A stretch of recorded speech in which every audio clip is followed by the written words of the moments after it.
Hello, cooler fans. I'm the PC Expert Amateur, and it's time to look at the Arctic Liquid Freezer 2 360 Black. I'm going to show you the specs on the screen.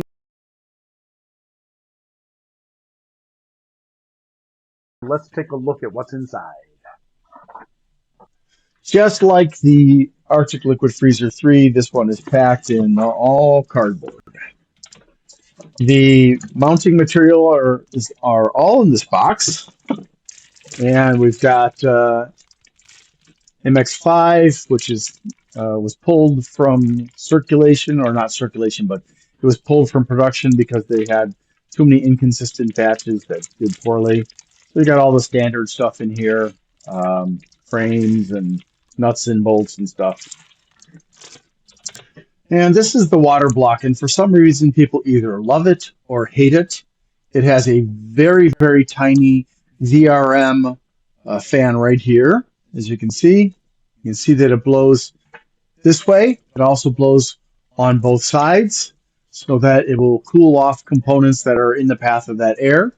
But it's a very, very small fan. I'm not sure how effective this will be compared to the one from the Arctic Liquid Freezer 3, but I'm guessing that this, unless it goes really, really fast, may not do such a great job. On the bright side, it is a centrifugal fan, so that may give it an advantage over the other one. The cold plate is very much adjusted for AMD, so it's not going to perform as well on an Intel CPU. And this is our PWM connector. There are no ARGB on here. I wanted it that way, and I'm happy to not have to deal with lights, but I know you guys like lights, and so you can actually get these with lights on them, I believe. And they should be cheaper than the threes. Now, I find this visual very, very interesting looking, but some people just don't like it. It doesn't bother me. I think it's creative and kind of a spaceship effect, and I don't know. Now, the way this is designed, just like with the three, all the fans are daisy chained together, and then the wire goes up through the tube and to the pump in here.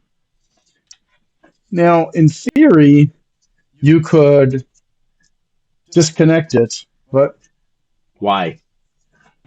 It's just going to provide more hassles with cabling. At least this way, you've only got one cable to worry about.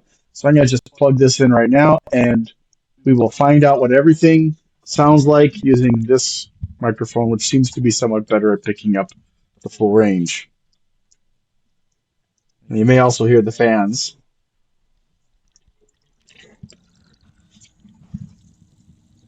I don't know about you, but I can hear the air being pushed around, and that's minimized already, which is good. So it's pretty darn quiet.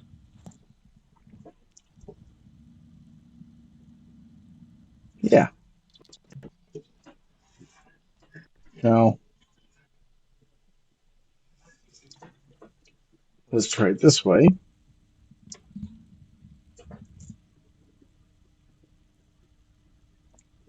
One of the interesting things that the pump that this design solved that most other water coolers don't solve is that the tubes come out of the top, so you never have to worry about are the tubes coming out of the side or the bottom or the top. They're always coming out of they're always coming out of the side, really.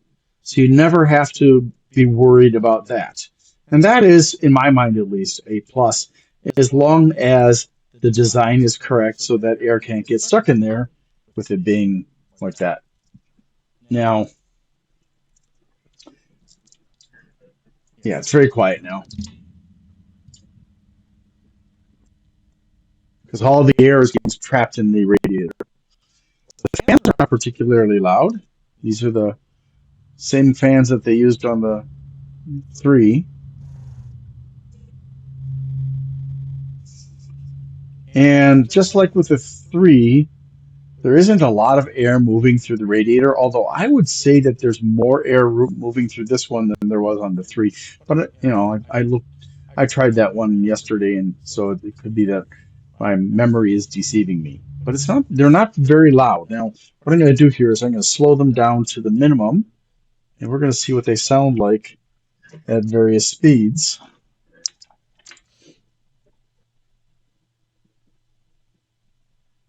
Okay, that looks pretty good for a starting point.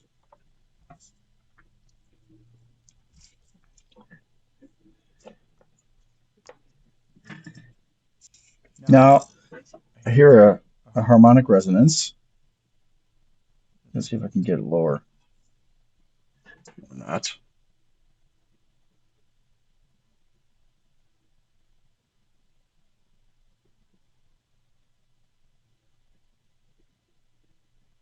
All right, that's about as slow as it's going to go.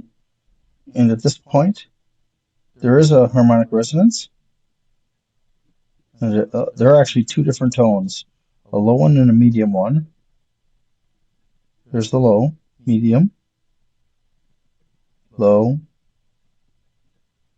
medium. I don't know if you can hear them or not. Low, medium,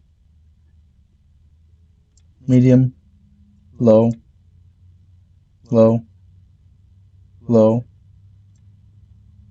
Oh, sorry, those are mediums. Medium, medium, medium.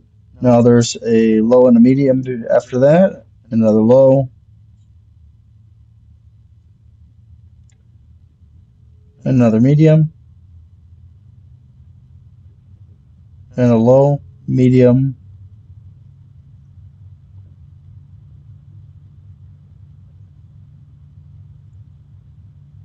I do hear a little bit of air movement. And there is a, wow, there is a very low kind of hum from this. I don't know how well you can hear it, but I can hear it pretty well. So, just like with the three, I would recommend that if you can upgrade these fans to something more powerful, that you're going to be better off. Because, as nice as the P12, PWM, PST, whatever, however you want to say it, are, they're not powerhouses. Now, if you get the Max brings a new level to it, but the Max, in comparison to a bunch of other fans on the market, is it's just okay. And as you get up higher in the performance levels, there are fewer and fewer and fewer fans. But the Max is basically kind of in a larger group, but there are many more. Well, maybe I shouldn't say many, but there are plenty more, anyways, that can beat the Max. And given how many harmonic resonances I heard from this, if you are sensitive to noises, you may or may not be bothered by this. I mean, I've got an air cooler that I've had in here for a while, and when I first started using it, I could often hear the harmonic resonances. It doesn't really bother me; I just ignore it. But over time, it's gotten better. Now, for some people, it gets worse. For whatever reason, this one got better. I still hear it sometimes, but not often. So, aside from I like how they colored the chrome on these plastic couplings here, and also on the other ends there. See, that's a nice change of pace, I guess you could say. I don't see if there is a. I don't think there's a fill hole unless it's under this QC Pass sticker. So I'm gonna see if it's under there. They just love doing that. Companies, I mean. Nope. No, it's not under there. So this, unless there's some way to do it within this, and this requires a screwdriver to take apart, then there's really no easy way to change out the water or get rid of excess gases that build up over time. So that's unfortunate. It would have been nice, but I guess Arctic didn't see the value in doing that or something. So yeah, it's a nice device. It performs well, and once I get done with testing of the AIOs, you'll know more about that. Thank you very much for watching, and I hope you have a great day. Need to ask for your help. I'm sorry. Um, on December 11th, 2024, Amazon terminated me and used false accusations against me. And on December 17th, I had my left shoulder operated on. I'm getting a lot better. I can do some things with my hand and my arm, but it's still pretty limited. If you could please help me out by liking, subscribing, sharing, commenting, and turning on notifications for my channels, that would really help. If you want to help me financially and you can afford to, you can go to my Glenn's Fast Reviews and you can do a super thanks as a donation there. If you want to donate on a monthly basis, you can become a member there. And or you can go to patreon.com/GLENNMII. So thank you for that. Also, I'd like to say thank you to bleepingcomputer.com for allowing me to post messages on their forum about my videos. Thank you so much. And don't forget to visit them. They offer a lot of wonderful resources for people who are using computers. Have a wonderful day. Thank you.